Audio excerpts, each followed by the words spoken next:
ہمارے مفتی عبدالقیم ہزاری صاحب رحمۃ اللہ علیہ ہمیں پڑھاتے تھے، فلسفہ پڑھاتے تھے، تو وہ بڑی لمبی ابحاث ذکر کرتے تھے فلسفے کے، اور سبق بڑا ریپیٹ کرتے تھے، ایک دفعہ دو دفعہ کہتے تھے پھر سنو پھر سنو پھر سنو، 5-6 دفعہ ریپیٹ کرنے کے بعد پھر وہ کہتے تھے کسی کو کھڑا کر کے جو میں نے بیان کیا سناؤ، اور میں بیٹھا ہوتا تھا بالکل مفتی صاحب کے سیدھی طرف، اور اس وقت میں دعوت اسلامی کے ماحول میں بھی تھا، امامہ پہنتا تھا، اب بھی میرا تعلق تمام جو جہاں کو سنی کام کر رہا ہے ہمارا اس کے ساتھ تعلق، لیکن باقاعدہ وقت تنظیمی حوالے سے میں عرض کر رہا ہوں، ان دنوں امامہ بھی سر پہ ہوتا تھا، ہمیں زیادہ خوف ہوتا تھا کہ اگر ہم نے سبق صحیح نہیں سنایا تو نہ صرف اپنی شخصیت ڈیمیج ہوگی بلکہ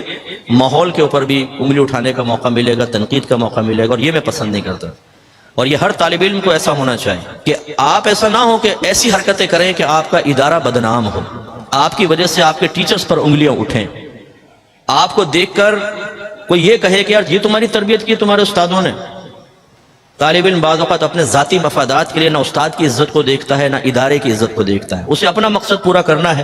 اپنے مفادات حاصل کرنے ہیں، وہ حاصل ہو جائیں، جیب بھر جائے، پیٹ بھر جائے، خواہش پوری ہو جائے، باقی بدنامی ہو دیکھی جائے گی،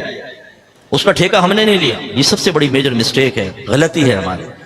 آپ کی ایک ذمہ داری بنتی ہے، آپ ادارے کو عزت دیں، احترام دیں، جب تک وابستہ ہیں تب بھی، اگر آپ ادارے سے فارغ ہو کے چلے گئے تب بھی ایسی حرکات نہ کریں کہ ادارے کی بدنامی ہو۔ تو پھر وہ ہمیں سبق بیان کرنا ہوتا تھا، تو وہ ایک مفتی صاحب کی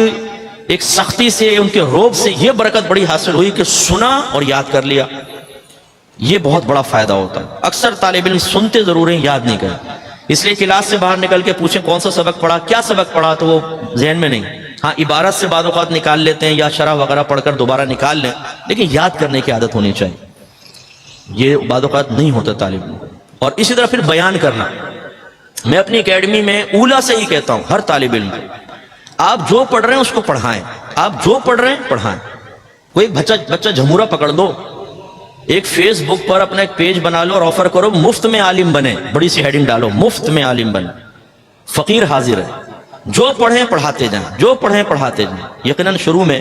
بالکل ایسا ہی ہوگا جیسے گھر والے آپ کو ایک آٹے کا پیڑا دیں اور کہیں بیٹا روٹی تو بنا کے بتاؤ، تو آپ بنانا شروع کریں گے تو پیڑے قابو میں نہیں آئے گا، اور پھر وہ ٹیڑھی میڑھی روٹی اور ایسا گرے گی جیسے پاکستان کا نقشہ، لیکن کچھ عرصے بعد ایک بہترین روٹی آپ تیار کرنے میں کامیاب ہو جائیں گے۔ تدریس کا بھی یہ معاملہ ہے، شروع میں جب آپ پڑھاتے ہیں ترتیب سمجھ میں نہیں آتی، جملے سمجھ میں نہیں آتے، لیکن جب آپ اولا سے ہی پڑھانا شروع کرتے ہیں تجربہ ہونا شروع ہوتا ہے، پھر اگلی کلاس آئی اس کی کتابیں پڑھائی، اس سے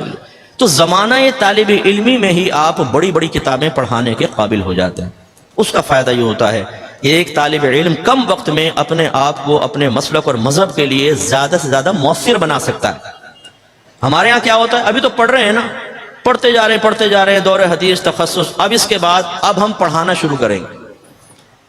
اگر آپ نے 6 سال میں فرض کر لیں تخصص کمپلیٹ کر لیا،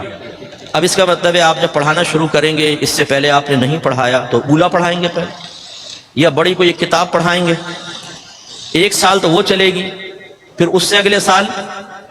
وہی پڑھائیں گے یا ایک اور کتاب پڑھائیں گے، پھر اس سے اگلے سال یہی پڑھائیں گے یا ایک اور کتاب، کتنے عرصے میں جا کر پورا درس نظامی پڑھائیں گے۔ اس لیے ہم نے تو اللہ کا بڑا کرم ہے، اپنے اساتذہ کی توجہ کی برکت سے زمانہ طالب علمی میں ہی ساری کتابیں نہ صرف پڑھی بلکہ 2-2 3-3 مرتبہ پڑھا بھی دی تھی۔ میرے 53 کے قریب اپنے شاگرد تھے جن کو میں پڑھاتا تھا، خود پڑھتا بھی تھا پڑھاتا۔ فائدہ کیا ہوا، زمانہ طالب علمی میں ہی پڑھانے کا ملکہ بھی حاصل ہوا، تو آگے ہمیں دقت نہیں ہوئی۔ تو ایک گروپ طلبہ کا ایسا ہوتا ہے کہ جو نہ غور سے سنتا ہے، نہ سمجھتا ہے، نہ یاد کرتا ہے، نہ وہ آگے ڈیلیور کرنے کے لیے اپنے آپ کو تیار کرتا ہے، پھر ان کی حالت کیا ہوتی ہے۔ میں جب پڑھ رہا تھا تو ایک طالب علم تھا، ماحول سے وابستہ تھا، وہ اکثر محنت نہیں کرتا تھا، تو میں اس کو کہتا تھا یار تم میرے پاس آ جاؤ، میں تمہیں پڑھا دیتا ہوں، تم اچھے انداز سے پڑھا کرو، تمہاری وجہ سے بعض وقت اساتذہ ڈانٹتے ہیں، ڈپٹتے ہیں، اور مطلب تنظیم پر بھی اٹیک کر دیتے ہیں، تو تم ذرا اپنا خیال کرو۔ اچھا آؤں گا نہیں آؤں گا، یہ کرتے کرتے میں فارغ ہو گیا، میں یہاں پہ تدریس شروع کر دی۔ وہ کچھ عرصے بعد ملا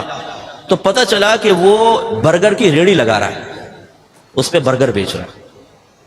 تو بیٹا اگر آپ میں سے بھی کوئی اس طرح کی تیاری، کوئی کاٹھیا واڑی چھولے وغیرہ بیچنے کی ترکیب بنا رہا ہو تو مجھے بتا دینا، کبھی ہم بھی آپ کی ریڑھی پہ آ کے چھولے کھا لیں گے۔ تو جو محنت نہیں کرے گا وہ بھی چھولے ہی لگائے گا، جو اپنے دین کو چھوڑ دے گا تو وہ دنیا میں خوار ہو کے چند ٹکے تو کما کر اپنی فیملی کو تو لے کے چل لے گا، لیکن آخرت میں پچھتاوا اس کا مقدر بنے گا۔ اس لیے طلبہ کے ان دو گروہ میں سے کس گروہ میں آپ کو شامل ہونا ہے، اس کے بارے میں غور و تفکر کریں، اور یقینی سی بات ہے سمجھدار یہی فیصلہ کرے گا کہ ہمیں صحابہ کے طرز پہ چلنا چاہیے، کہ انہوں نے نبی کریم کے پیغام کو غور سے سنا ہے، سمجھا ہے، ذہن میں محفوظ رکھا ہے اور دوسروں تک پہنچایا۔